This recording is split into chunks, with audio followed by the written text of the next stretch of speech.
오늘 본문은 우리가 잘 알고 있는 요셉의 이야기입니다.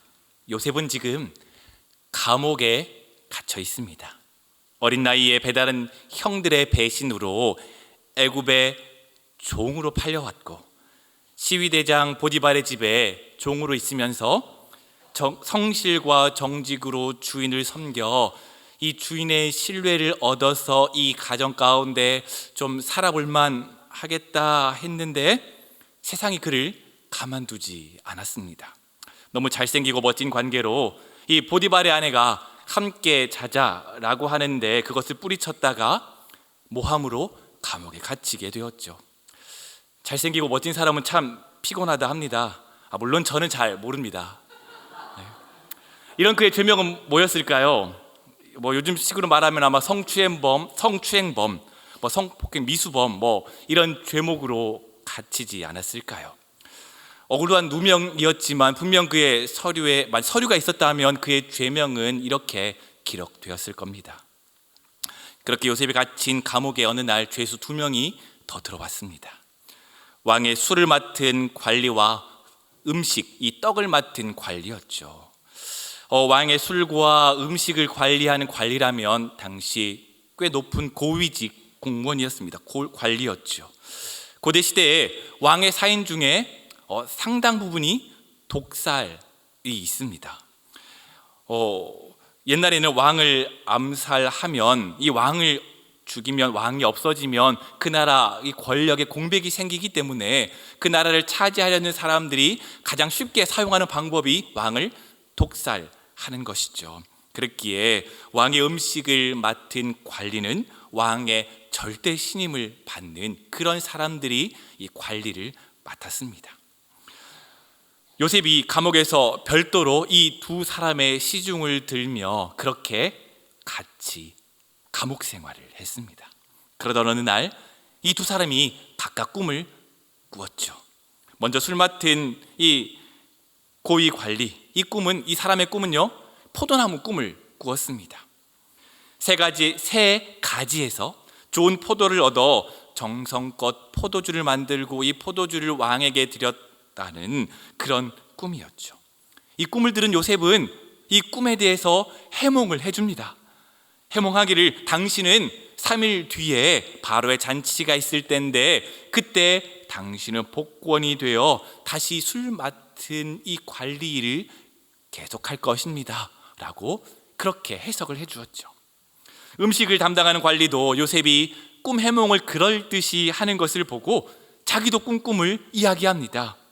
자기도 흰떡 새 광주리에 왕을 위하여 음식을 만들었고 왕을 위하여 음식을 갖다 드렸는데 어디선가 새들이 날아와 이 음식을 먼저 먹어버렸다는 꿈이었죠.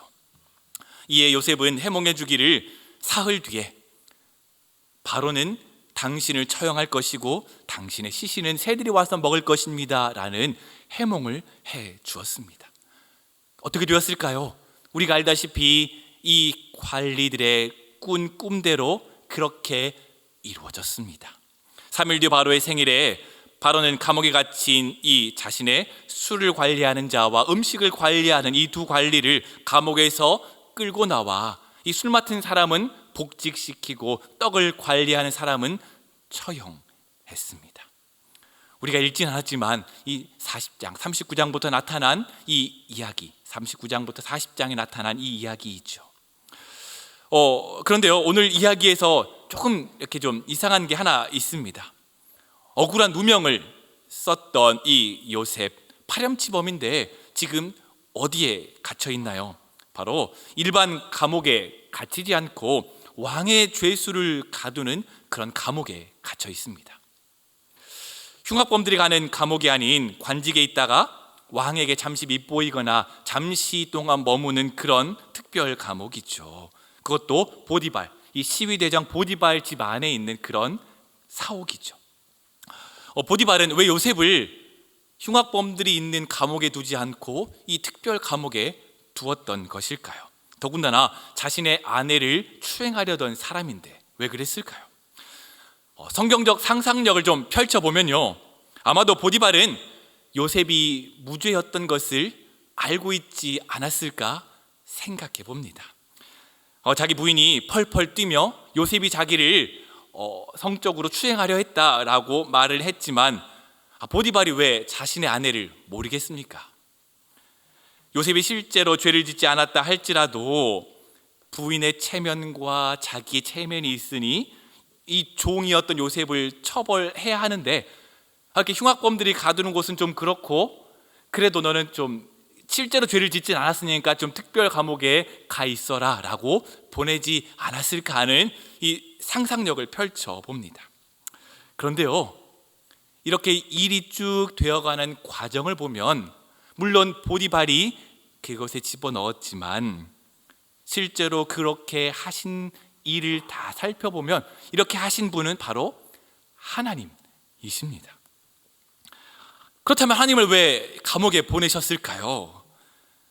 우리는 이 요셉의 스토리를 다 알고 있지만 요셉은 참 답답했겠죠. 왜 나는 죄를 짓지도 않았는데 감옥에 있어야 합니까? 그렇게 답답했겠지만 하나님은 바로 이 두 사람을 만나기 위해 감옥에 보내셨던 것이죠. 이 다음을 위해, 또한 그 다음에 하나님의 역사의 일을 위해 하나님께서는 요셉을 감옥에 두셨습니다. 지난주에 눈물의 여왕이 16부작을 끝으로 마무리를 했습니다. 아마 몇몇 분들이 웃고 계시는데 보신 분도 계시겠죠. TVN 역사상 최고의 시청률이라 말합니다. 아마 안 보신 분들도 계시긴 할 텐데 한번 보시면 볼만합니다. 그 내용이 막 그렇게 대단하거나 그러진 않아요. 재벌 3세 여성 재벌 3세와 이 개천에서 용난 남자의 이 러브 스토리예요. 스토리는 그렇게 특출나지는 않지만 두 배우가 너무 예쁘고 너무 잘생겼어요. 시간 가는 줄 모르더라고요. 모슬이가 이 퀸즈 그룹을 차지하고 남편을 위기에 빠뜨렸을 때 아마 여러분들 저러면 안 되는데 하면서 아마 분명히 분통 터뜨렸을 거고요. 백현우가 억울한 누명을 썼을 때 같이 속이 상했을 거고, 홍혜인이 죽을 병에 걸렸다는, 이 뇌종양에 걸렸다는 얘기를 듣고 저러면 안 되는데 아마 분명히 그 생각 하시면서 보셨을 거예요.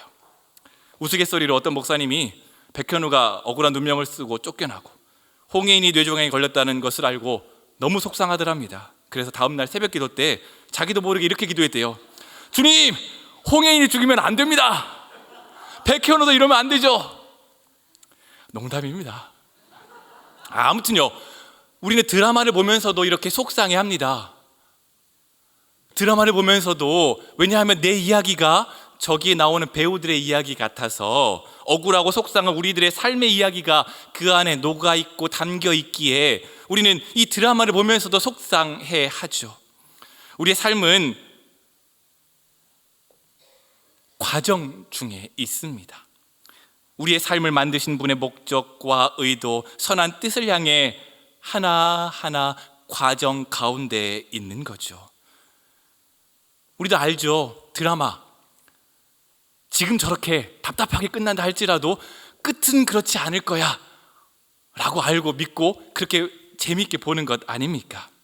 하나님께서도 우리의 삶의 한 부분이 답답하고 우리가 이해하지 않는 방법으로 잠깐 멈춰 있다 할지라도 하나님이 우리의 삶을 인도해 가신다는 것을 알기에 우리는 그 하나님을 신뢰하며 오늘 하루를 살고 계신 것 아닙니까? 로마서 8장 28절은 우리에게 이렇게 기록합니다. 우리 같이 한번 읽어보겠습니다. 시작.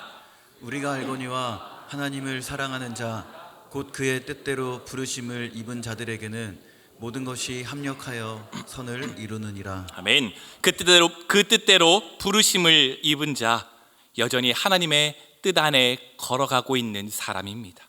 그러하기에 하나님의 뜻 안에서 모든 것이 이루어지고 진행되며 합력하여 선을 이룹니다. 내 생이 지금 하나님의 주권하에 하나님의 손길에 들려있다라고 믿는 사람은 하나님의 섭리를 신뢰합니다. 내가 겪고 있는 이 상황을 내가 온전히 이해하지 못한다 할지라도 그것이 다 이유가 있고 하나님께서 내 삶을 가장 좋은 길로 인도하실 것을 믿고 따라갑니다. 여러분, 우리의 삶을 살아가기가 참 쉽지 않습니다. 힘이 드십니까? 잘 감당하시길 주님의 이름으로 축복합니다. 오늘이 없다면 내일도 없습니다. 지금이 내 삶 가운데 이해하지 못한 현실 뒤에 펼쳐진 하나님께서 베풀어 주실 은혜도 없으며 그에 대한 감사도 없고 하나님을 향한 믿음도 없죠. 그렇기에 우리는 지금 오늘 나를 붙드시고 인도하고 가시는 하나님을 신뢰하며 걸어가야 합니다. 저는 2015년 11월 달에 목사 안수를 받았습니다. 일산에 있는 모교회를 섬기면서 그곳에서 3년 동안 섬기고 그곳에서 목사 안수를 받았죠. 목사 안수를 받으면 어떻게 해야 될까요? 더 열심히 사역해야죠. 그런데 저는 사임을 했습니다. 그리고 전임 사역을 내려놓고 백수가 되었죠. 뭘 했냐고요? 아내는 열심히 일하고 저는 아이를 돌봤습니다. 그때 제가 가지고 있던 생각이 대략 한 1년 6개월 정도 되었는데요.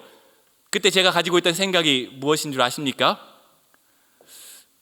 세상이 나를 안 찾으면 어떡하지? 세상에서 내가 잊혀지면 어떡하지? 라는 생각이 그때 제 마음 가운데 있더라고요. 그때 아내가 저에게 한 번씩 말했죠. 그런데 제가 말은 그렇게 해도 얼굴과 이게 표정에서는 그렇게 드러나진 않았었나 봐요. 아내가 한 번씩 말해요. 당신은 뭘 그렇게 믿고 당당하냐, 걱정이 없냐 라고 말하는데 저는 하나님이 나를 여기에 그냥 놔두면 하나님이 손해일 거다. 분명히 하나님이 어떻게든 어떤 방식으로든 쓰실 거 아니냐, 그렇게 그냥 믿음으로 이야기했던 기억이 납니다. 한 번씩 아이를 출산하고 아이를 키워본 분들을 만날 때가 있습니다. 그러면 경력 단절에 대한 이야기를 한 번씩 하세요. 아이를 출산하고 아이를 키워놓고 보니 10년이 훌쩍 지나갔더라. 정신을 차리고 사회에 나가려고 하니 사회가 나를 필요로 하지 않더라. 사회가 나를 잊었더라 라는 이야기를 한두 번씩 하십니다. 이게 우리의 모습 아닐까요? 내 삶 가운데 이해되지 않고 내가 감당하기 힘들 일을 당할 때 너무 절망하지 않길 주님의 이름으로 축복합니다. 세상은 우리를 잊습니다. 잊을 수도 있습니다. 사람들은 요셉을 잊었습니다. 보디발 주인의 이 요셉의 옛 주인 보디발은 요셉을 잊었습니다. 누구보다도 요셉이 억울하게 감옥에 갇혔다는 것을 알고 있는 사람이죠. 그럼에도 불구하고 보디발은 요셉을 잊었습니다. 그리고 술 맡은 관리는 어떡합니까? 요셉에 의해 요셉의 꿈 해몽을 통해 자신감과 확신을 얻고 다시 복직된 사람 아닙니까? 그러함에도 불구하고 그도 요셉을 잊었습니다. 딱 한 번만 도와주면 이 은혜는 평생 잊지 않겠다. 우리 우정 변하지 말자. 내 것도 너의 것이고 너의 것도 너의 것이니 우리 같이 함께하자. 우리 우정 변하지 말자라고 말해도 우리의 관계는 변합니다. 좋을 때는 친구고 너와 내가 한 몸이다 말하지만 어디까지나 나에게 도움이 될 때이지 쓸모가 없어지면 번시짝 버리듯이 버리는 게 사람 관계 아닙니까? 여러분, 사람들은 있습니다. 세상은 우리를 잊습니다. 너무 기대하지 마십시오. 그저 사랑을 주고 받고 서로를 위해 기도했으며 은혜를 입고 주었다는 것으로 만족해하고 감사하며 살아가십시오. 이것이 우리가 살아가야 할 방법이죠. 하지만 하나님은 우리를 잊지 않으십니다. 이렇게 잊혀진 요셉이 도리어 요셉에게는 복이 되었습니다. 만약에 보디발이 요셉을 잊지 않고 꺼내 주었다면, 술 맡은 관리가 은혜를 잊지 않고 그때 바로 꺼내 주었다면 아마 요셉은 그곳에서 그냥 그렇게 살아갔을 것입니다. 하지만 하나님께서는 그가 이해하지 못하는 방법과 방식으로 하나님께서 예비해 두신 길로 애굽의 총리가 되는 그의 역사에 요셉을 초청하셨습니다. 잊혀진 것은 우리가 어떻게 할 수 없는 일입니다. 하나님께서 하시는 일입니다. 당장 서운해도 너무 억울해도 흔들리지 마십시오. 세상 사람이 잊어버려도 우리를 잊지 않은 분, 그분이 계십니다. 이사야 49장 15절에서 16절까지 말씀인데요, 같이 읽어보겠습니다. 여인이 어찌 그 젖 먹는 자식을 잊겠으며 자기 태에서 난 아들을 긍휼히 여기지 않겠느냐. 그들은 혹시 잊을지라도 나는 너를 잊지 아니할 것이라. 내가 너를 손바닥에 새겼고 너의 성벽이 항상 내 앞에 있나니. 아멘. 어미가 설령 자식을 잊는다 해도 하나님께서는 우리를 잊는 법이 없다 말씀하십니다. 내 이름을 그의 손바닥에 새겨놓고 늘 들여다보겠다, 기억하겠다 말씀하십니다. 어디 이뿐이십니까? 히브리서 6장 10절은 이렇게 기록합니다. 하나님은 불의하지 아니하사 너희 행위와 그의 이름을 위하여 나타난 사랑으로 이미 성도를 섬긴 것과 이제도 섬기고 있는 것을 잊어버리지 아니하시느니라. 우리의 섬김 아무도 몰라주고 티도 나지 않고 무관심 속에 잊혀지는 것 같지만 은밀한 가운데 우리의 삶을 보시는 그 하나님께서 우리의 섬김을, 우리의 삶의 흔적들을 하나하나 잊지 않으신다 말씀하십니다. 내가 너를 기억하겠다 말씀하시며 손바닥에 새기겠다 말씀하신 하나님을 신뢰하십시오. 그렇게 살아가시길 축복합니다. 그런데 우리는 사람 아닙니까? 아멘. 하나님은 나를 잊지 않으시지만 세상이 나를 잊고 사람이 우리를 잊을 때 마음은 흔들립니다. 그 흔들릴 그때 어떻게 하면 흔들리지 않을 수 있을지 우리 세 가지로 함께 나누어 보려고 합니다. 첫 번째인데요, 우리 같이 한번 따라서 읽겠습니다. 하나님을 의지해야 합니다. 하나님을 의지해야 합니다. 요셉은 정말 간절했습니다. 술 맡은 관원장에게 이렇게 말합니다. 당신이 바로 앞에서 정말로 잘 되시거든 나를 좀 생각해 주시고 내 억울함을 바로 왕에게 아뢰어서 나를 제발 여기서 좀 풀어달라 말해 주십시오. 나는 히브리 땅에서 억울하게 끌려왔고 나는 여기서도 감옥에 갇힐 만한 일을 한 사람이 결코 아닙니다 라고 구구절절하게 술 맡은 관원장에게 말하죠. 요셉이 얼마나 답답했는지 그에게, 술 맡은 관원장에게 매달립니다. 요셉은 술 맡은 관원장이 자신의 인생의 마지막 기회다 생각했습니다. 하나님께서 자신에게 보여내 주신 이 사자고 사인이라 생각했습니다. 그런데 술 맡은 관원장이 요셉에게 은혜를 베풀어서 그를 살려주었다면 그것은 누구의 은혜일까요?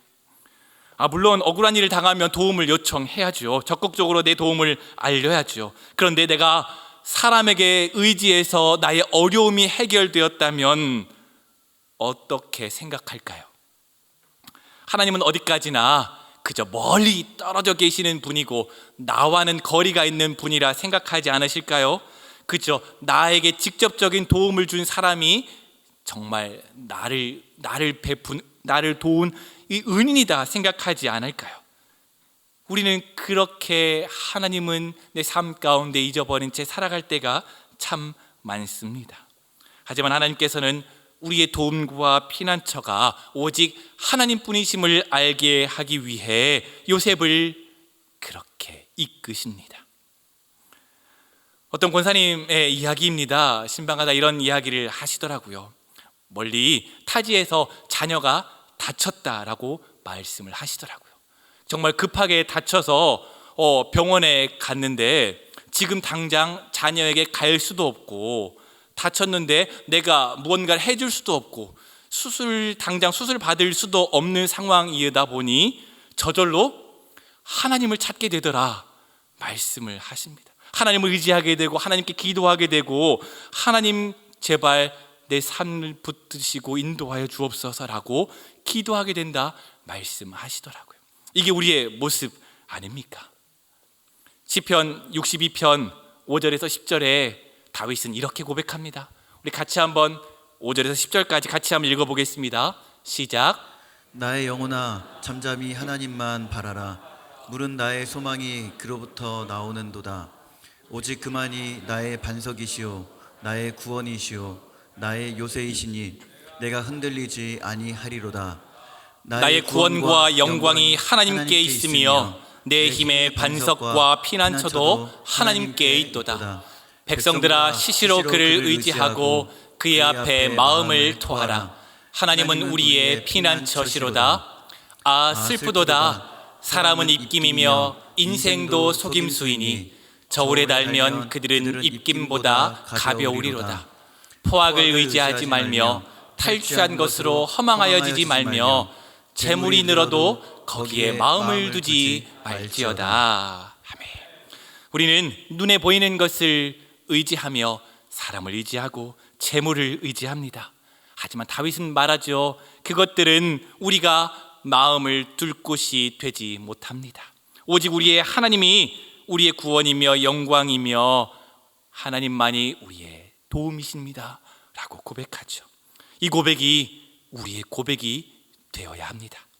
나의 소망은 오직 주님에게서 나오며 나의 구원과 영광은 오직 당신께 있습니다 라는 고백이 우리 입술에서 나와야 합니다. 이 고백이 여러분들의 고백이 되며 저의 고백이 되길 주님의 이름으로 축복합니다. 두 번째로 하나님의 때가 있음을 기억해야 합니다. 함께 읽겠습니다. 하나님의 때가 있음을 기억해야 합니다. 네, 모든 일에는 때가 있습니다. 기가 막힌 타이밍이 있죠. 그런데 우리는 잘 그때 당시에는 모르고 지나갑니다. 지나봐야 알죠. 잠시 멈추고 그 자리를 그 순간을 벗어나 봐야 요때가 정확하고 온전한 때였구나 라고 그곳을 벗어나 봐야 지나봐야 알죠. 하나님께서 정말 기가 막힌 일들로 우리의 삶을 인도하셨고 오늘의 나는 정말 하나님의 시간 안에서 기가 막힌 때에 하나님의 도우심과 인도하심을 받고 있다는 사실을 우리는 경험하게 됩니다. 술 맡은 관원장 갑자기 복직하게 된 그런 상황이죠. 복직되자마자 감옥에 있었던 노예의 일을 말하기가 바로에게 말하기가 아마 어려웠을지도 모르겠습니다. 그리고 시간이 조금 지나자 성경은 그를 잊었다 말합니다. 그런데 하나님의 때가 아니었던 것입니다. 아직 요셉이 부름을 받기에 준비되지 않았던 것입니다. 술 맡은 관원장이 요셉을 기억하며 아마 그를 불렀다면 억울함에서 풀려 감옥에서는 나왔겠지만 하나님의 놀라운 역사에는 아마 총리가 되지 못할 확률이 아마도 높지 않았을까요? 아마 바로의 꿈을 해석할 기회도 없었을 것이며 하나님의 섭리 가운데 그 기막힌 때에 함께 할 수 있는 기회도 아마 없었을 것입니다. 우리는 우리의 삶 가운데 어느 때를 지나갑니다. 그런데 우리는 지금 이 때를 알 수가 없습니다. 하지만 하나님께서 목적하신 것을 이루시는 하나님의 시간 가운데에 우리는 지금 이 순간을 살아가고 있습니다. 밝게 보고 싶어 내 때가 지금 언제인지 알고 싶어 안다 할 수 있지만 하나님께서 알게 하실 때 우리는 분명히 지금 우리의 삶을 우리의 때를 알게 될 것입니다. 우리의 믿음이 흔들리고 내 욕심이 눈을 가려서 하나님의 때를 기다리지 못할 뿐이죠. 억울함 때문에 이유를 알 수 없는 왜 내게 이런 억울한 고통이 내 삶 가운데 있습니까 하는 불평 때문에 하나님의 때를 잘 보지 못할 것입니다. 그래서 하나님께서는 우리에게 기다리도록 하시죠. 우리가 하나님의 때를, 하나님의 이유를 알 수 있도록 눈물을 닦고 기쁨을 보게 하시려고 우리를 기다리십니다. 신방을 하다 보면 어떤 한 집사님의 이야기를 들을 때가 있습니다. 부모님으로부터 받은 유산이 어느 정도 있어서 젊었을 때에는 잘 살았다고 하시더라고요. 그래서 이렇게 무언가 자기를 찾고 자기를 어떤 높여주고 어떤 회장으로 섬겨주고 본인은 가서 자신을 찾아주고 불러주는 게 너무 좋아서 가서 열심히 돈도 쓰고 가서 이렇게 티도 내고 그렇게 열심히 이렇게 사셨다고 해요. 그런데 그게 한순간이고 사람을 너무 믿었던 나머지 사기도 당하고 모든 가졌던 재물 다 잃어버리고 나니 자신에게 남아있는 건 삶의 퍽퍽함 뿐이더라 라는 어떤 한 분의 이야기가 있었습니다. 참 제가 드릴 말씀이 없더라고요. 그래도 함께 나누었던 것, 기도하고 나누었던 것은, 집사님, 그래도 여전히 하나님은 당신과 집사님과 함께 하십니다. 지금 오늘을 살아가시길 주님의 이름으로 권면드립니다 라고 함께 기도했었습니다. 우리는 참 우리가 이해하지 못하고 알지 못하는 때를 지나갈 때가 있습니다. 하지만 하나님의 때라는 것을 믿고 신뢰하며 하나님의 손 붙잡고 오늘을 살아가시길 주님의 이름으로 축복합니다. 세 번째입니다. 함께 따라하겠습니다. 오늘 내가 해야 할 일을 해야 합니다. 오늘 내가 해야 할 일을 해야 합니다. 술 맡은 관원장이 자신을 잊은 2년 동안 요셉은 무엇을 했을까요? 요셉을, 술 맡은 관원장을 향해 저주하며 보디발을 향해 저주하며 하나님을 향해 원망하며 자신의 삶을 포기하지 않았습니다. 여전히 어제 했던 것처럼 오늘 해야 할 일을 감당했습니다. 감옥의 재반 사무를 맡아 열심히 처리했고, 방향을 잃어 길을 알지 못한다 할지라도 감옥 가운데에서 그의 삶을 묵묵히 감당했습니다. 요셉이라고 그 감옥에서의 삶이 힘들지 않았을까요? 원망과 불평이 터져 나왔을 것입니다. 하지만 그는 해야 할 일과 하지 말아야 할 일을 구분하며 그렇게 묵묵히 하루를 살아갔습니다. 사람에게 죄를 전가하지도 않았고 하나님을 원망하지도 않으며 감옥에서 해야 할 일을 하며 살아갔습니다. 술 맡은 관원장은 요셉을 잊었지만, 보디발은 요셉을 잊었지만 하나님은 요셉을 잊지 않으셨습니다. 하지만 현실은 달라지지 않죠. 여전히 감옥에서 생활해야만 했습니다. 하지만 요셉은 하나님을 향한 신뢰는 변함이 없었습니다. 하나님을 의지했고 하나님의 때를 기다렸으며 해야 할 일을 묵묵히 감당하며 하루를 살아갔습니다. 만 2년이 지난 후 바로가 자신이 알지 못하는 꿈을 꾸었을 때 술 맡은 관원장은 요셉을 떠올립니다. 바로 왕이시여, 제가 꿈을 꾸었을 때, 감옥에 있었을 때 꿈을 꾸었는데 그 꿈을 기가 막히게 해석하는 한 죄수가 있었습니다 라고 생각하며 그를 기억하고 그를 불러내어 바로의 꿈을 해석하게 했습니다. 죄인의 신분으로 바로 앞에 섰을 때에도 당당히 하나님을 의지해서 바로에게 말합니다. 하나님이 그가 하실 일을 당신에게 보이시는 겁니다 라고 선포하며 당당하게 그의 앞에서 하나님의 말씀을 대언했습니다. 내 현실이 어둡고 답이 없는 이 혼돈 가운데 있다 할지라도 내가 서 있는 그곳이 하나님이 함께 하시는 곳이라면, 어디라도 하나님이 함께 하시는 곳이라면 나는 오늘 지금을 살아가겠습니다. 그곳이 감옥이든 바로왕의 앞이든 그것은 나에게 중요하지 않습니다 라는 것이 요셉의 고백 아니겠습니까? 사랑하는 운전교회 성도 여러분, 세상은 우리를 잊습니다. 어떻게 저 사람이, 세상이 나를 잊을 수 있을까? 그것은 당연합니다. 하지만 하나님은 우리를 잊지 않으십니다. 하나님을 의지하십시오. 하나님의 때가 있음을 기억하십시오. 하나님을 신뢰하며 오늘 해야 할 일을 감당하며 살아가십시오. 그것이 하나님께서 오늘을 살아가는 우리에게 바라시는 일일 것입니다. 이것 붙들고 2024년도 남아있는 귀한 해도 살아가는 귀한 걸음이 되시길 주님의 이름으로 축복합니다.